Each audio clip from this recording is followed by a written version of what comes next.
So I don't think there's a single person online right now who doesn't have thoughts concerning the two big superhero movies that are coming out this July, which is strange considering that it seemed like, aside from one notable exception, most were just kinda done with cape shit. We had our fun with the MCU for the 10 years that they actually told a consistent story, and everything that DC tried to do was a complete dumpster fire, held up only by the most devoted and desperate of fans. The biggest hits that both of these studios have had recently either did its own thing entirely or spent 2 hours making fun of just how bad things have gotten. And he's standing right behind me, isn't he? Welcome to the MCU, by the way. You're joining at a bit of a low point. Even if you're someone who was there day one for every single film in the MCU post-Endgame, or still wants to restore the Snyderverse for whatever reason, you have to admit that the critical, public, and box office reception of superhero movies has been on the decline lately. Both studios have resorted to multiverse stories to try and keep people interested, some to great success and others to unbelievable failure. Public controversies have led to both studios having to greatly restructure certain films or rework entire phases of storytelling, all of this sort of culminating in the return of actors who swore off the entire genre after their storylines were concluded. The announcement of Robert Downey Jr. as Doctor Doom being the biggest offender. This decision just reeks of desperation, the MCU practically on its knees begging fans to come back to the theaters and see the movies that they spend way too much money on that tell practically the same story over and over, all blending together with the same boring visual style, terrible attempts at comedy, and regressive writing that takes those characters who are still sticking around and makes them total jokes that are insufferable to sit through. DC entirely changed management, rather messily I might add, so messily that no matter how many genuine successes James Gunn has under his belt, some of those successes being released in the very same studio that tried to screw him over, and during the beginning of the flop era, you will still have Zack Snyder dick writers in every comment section of every post that leans remotely positive toward the current DCU. People who want a universe so horribly mismanaged that it took $70 million worth of reshoots to transform a 2-hour terrible movie into a 4-hour mid-one restored. A dreary, depressing universe where Superman snaps necks, Batman uses guns and blows people up, and The Flash is still somehow the worst thing about it. I know sex exists, I've just never experienced it. A pipe dream that is never going to come true. Sorry, I know you love Henry Cavill, but it's time to move on, guys. The reason I'm spending so much time on the current state of things is to get across just how big of a deal it is that despite just how bad both of these studios were looking there for a minute, the Fantastic Four First Steps and Superman both look good. Like, really good. Both are generating a ridiculous amount of hype, and the discussion around superhero films finally seems to be going back to a place of excitement and joy. Something that the entire genre has been without for years now. Everybody has thoughts, and so do I. Now, while it may seem easy to start saying, we are so back and entirely moving on from the years of slop that we were getting, I am gonna hold off a bit. There's a great video by a man carrying thing that perfectly parodies the current situation and fan reaction that actually brings up some pretty valid points that I do want to get into, so let's get into it now. So to get my thoughts on both of these movies out right away, I'm fairly happy and excited to see both of them. Based on the interviews with the cast and crew and knowledge of their previous work, promotional photos, and finally the recently released trailers, I can confidently say that I will be paying to see both of these movies in theaters this summer, which is a big deal for me since I had essentially swore off watching any other superhero film unless it was The Batman Part 2. While I do have my concerns for the individual films, I think the positives in their marketing far outweigh the negatives. And to better get across how I feel, I'm going to spend some time talking about the individual trailers and what they get right separately, before finally moving into what I think they both mean for the potential future of the genre. Let's start with Marvel's First Family. Now, I'll admit that I used to be a Fantastic Four hater. While I was introduced to some of the best superhero media ever produced, like Batman and Spider-Man, which led me to develop an interest in the comics, the Four were treated pretty badly outside of the pages of their comics, especially when it comes to films. This bad representation led not just myself, but a substantially large community online to write off the four and not pursue the medium in which they shine the brightest, the actual comics. Fortunately, I was able to overcome my dislike after a few friends told me how great their comics were, and after I viewed a few amazing YouTube videos that covered them and recommended some of their best runs, from the original work by Lee and Kirby all the way to Jonathan Hickman. I'll link some in the comments below if you're interested, because it really helped me to appreciate not just how great these characters and their stories are, but just how important they are. The Fantastic Four means so much to the history of Marvel Comics, and now having that knowledge, I can understand how difficult it must have been for director Matt Shakman to accept this responsibility, especially the way things are now. There's a lot riding on this movie, and the trailer is fantastic. Say that again? To get the obvious out of the way, the visuals and style on display here are truly impressive. Obviously, this seems like an easy point to make when you compare it to the previous films we've gotten, but I don't think these visuals are great just in comparison. There's a texture and grit to this world that immediately grabbed my attention. The retro 60s setting calls for a less polished, more stitched together aesthetic. Things from the city streets to the interiors of the Baxter Building feel lived in because they're actual sets, not the heavily green screen enhanced environments that we've been getting. It's little details that are what's most important here, from the analog gizmos on Herbie to the way the light falls on Reed's chalkboard and the grainy footage of the Four pre-launch. It's actually the zooming in on the little things that I think makes this trailer, and therefore the film, so promising. For so long, we've been led to believe that the importance of a superhero film scales with its threat. The imminent danger over the horizon that only our heroes can stand up to is often the focal point when it's said heroes that actually should be, even more so in their debut. The Four themselves, just from the handful of moments that we get, are handled so well here. In just over a minute, they managed to get across each of their personalities damn near perfectly. Reed's devotion to problem solving and scientific research, Sue's motherly care and comforting of the team, Johnny's hot-headed brashness, and Ben's lovable, gentle giant nature. My God, did they nail my boy here. The Thing has never ever looked better. Every little detail of his design just screams Jack Kirby, and the fact that he spends most of the trailer kicking it with Herbie, smiling at Sue, or reflecting on the change that's taken place in his life just gives me so much hope that the writers understand him. Despite being the most shockingly changed of the group after the incident, Ben Grimm is the most grounded. He's still just a Jewish guy from Yancey Street with a big heart, and every scene of him in this trailer reinforces that characterization. He's going to be the heart of this film, and Ebon Moss-Bachrach seems to get that idea just as well as the writers. Again, it's a small detail, but I love the fact that he doesn't add a bunch of grit or growl to his voice like other incarnations of the character. There's no reason for him to sound monstrous, because Ben isn't a monster.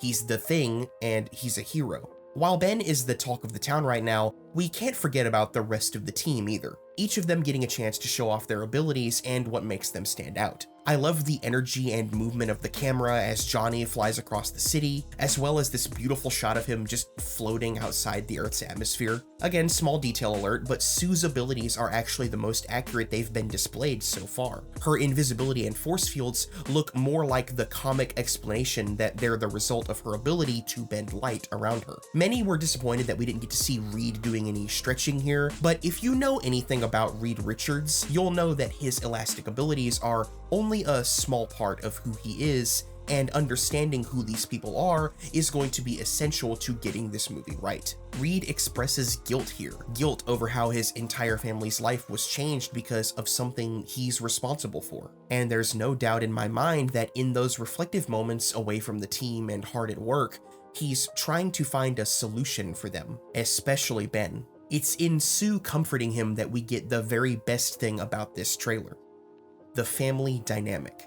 The Fantastic Four don't just get their strength from the accident that gave them superpowers. That strength comes from the familial bond that ties them together. Aside from the amazing visuals, style, music, and character designs, what made me decide to take a chance on another Marvel movie again, one this late in the game, is the dialogue spoken by Sue as the trailer comes to its climax. Ben was always a rock. Johnny is Johnny, and I am right here.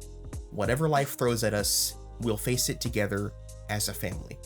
That's the Fantastic Four. The crazy personalities, the lighter, campier tone, and those bright blue, beautiful costumes. Even if this film somehow doesn't work, this trailer got it right. Now, as great as I think this is, I do have some concerns. While I am glad that it gave me a 1960s setting, this is still a multiverse story, which I'm not super crazy about. I'm genuinely worried that if any major consequences happen here, they'll simply be resolved by the team hopping into the main Marvel universe, which I think will damage the effect that the team has on the world around them, something else that's integral to their story. The other potential major issue that I have is with the addition of Galactus to the story. Now, I love Galactus, and I'm very happy that he's not a giant cloud here, but Galactus being here is indicative of an issue that I discussed earlier, and one that I also discussed with my best friend while we watched the trailer together. I really think the Four should have gone up against a much smaller foe here, saving New York and having the story being about the people of the city embracing the team as heroes, so that they're entirely behind them when Galactus eventually does appear. To me, it's a little too fast to do this villain, considering that you haven't even shown us the primary Fantastic Four villain yet. I'm sure the solution that we'll get to this will be a sort of montage of the characters defeating smaller villains before Galactus arrives, and if they handle that well, I'm sure I'll warm up to the idea, but so far the villains are the biggest issue for me. And yes, I did say villains plural because the Robert Downey Jr. casting, man. How awesome would it have been to have seen a new actor, someone who is of the proper Romani heritage and not a white person, by the way, portray Marvel's greatest bad guy? Reed and Victor are arch enemies. There is no Doom without the Fantastic Four, and they're reducing him to a post-credit scene where I assume he's already going to be in full Doom mode, meaning that there won't be a focus on that relationship here. I want to have faith in what they're doing here, so I'll keep that faith placed in their handling of the team itself and even Galactus. Doom, on the other hand, I'm still not feeling so great about it. Now, while I only recently became a fan of the Fantastic Four, I've been a fan of the Man of Steel since childhood, and it's not always easy to admit that. In recent years, there's been a sort of anti-Superman sentiment that's been floating around. A lot of people's issues with him come from his invulnerability, overpoweredness, Boy Scout approach to heroism, and bright, optimistic nature that contrasts with the more somber, serious characters that he interacts with. What other people see as weaknesses in his character, I personally see as his greatest strengths, the things that make him such a great hero. Superman is a Boy Scout. He is the hero who smiles when everyone else frowns. He is truth, justice, and the American way. But also being a fan of several shonen anime, I do understand how the most overpowered character that never seems to struggle to win a fight can be the most uninteresting character. Without struggle, there's no drama, no relatability. So leave it to James Gunn to start the trailer to the most highly anticipated film of his career with the Man of Steel crashing to the ground, hitting that Yamcha pose. Right off the bat, visually, you get what the focus of this movie is going to be. We know he's super. We've read the comics, watched the cartoons, and seen the Christopher Reeve films. Superman is as super gets. So James Gunn wants to focus on the man. The goosebumps that I get every single time without fail that I play this trailer again and again and again, it's just a testament to how big this feels. And it manages to convey that sense of scale and importance through very little dialogue outside of what Superman says to Krypto and the repeated chanting of Superman, Superman by at first a child and then a distant crowd of people. There's great action on display here, obviously. Things are being punched and a man is flying at supersonic speeds, but what stuns me the most about this trailer is that what's really grabbing me are the emotions from our hero. The embrace of his father, the look of the weight of the world on his face as he walks defeated through a crowd, and of course, every single interaction with the love of his life. Give me the Man of Steel punching his way out of a prison. Give me him wrestling with other superpowered beings. Take me on those high-speed flights. I'll eat it all up and have a great time doing it. But show me Superman jumping in front of debris to save a child. Show me crowds looking up at the sky in awe. Show me people given hope again. and you'll have me believing. The original tagline of the Richard Donner Superman film was, "You will believe a man can fly." And by the end of this trailer, there's no doubt in my mind.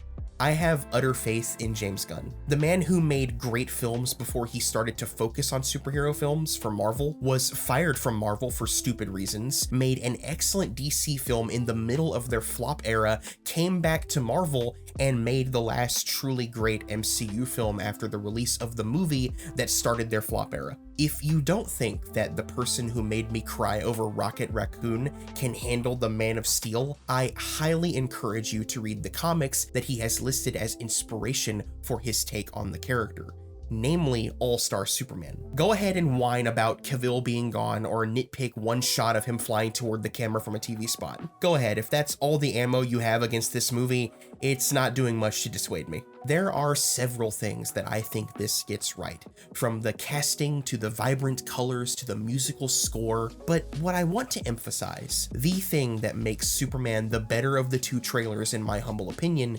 is the wonder, the excitement, the hope. God, I've been missing it. I think we all need it right now. I also think that's why the reaction to both of these trailers has been so strong. It's what they both do perfectly despite being from different studios and different universes. Firstly, they understand who their heroes are. I've spent plenty of time on that already. Secondly, and this is something I don't think is being talked about enough, it's the romance. Like, both of these movies have heroes that lean on the people that they love to get them through it all. The shot where Reed looks devastated like he's going to lose Sue in the accident, contrasting their passionate kiss and Reed confiding in her about his guilt.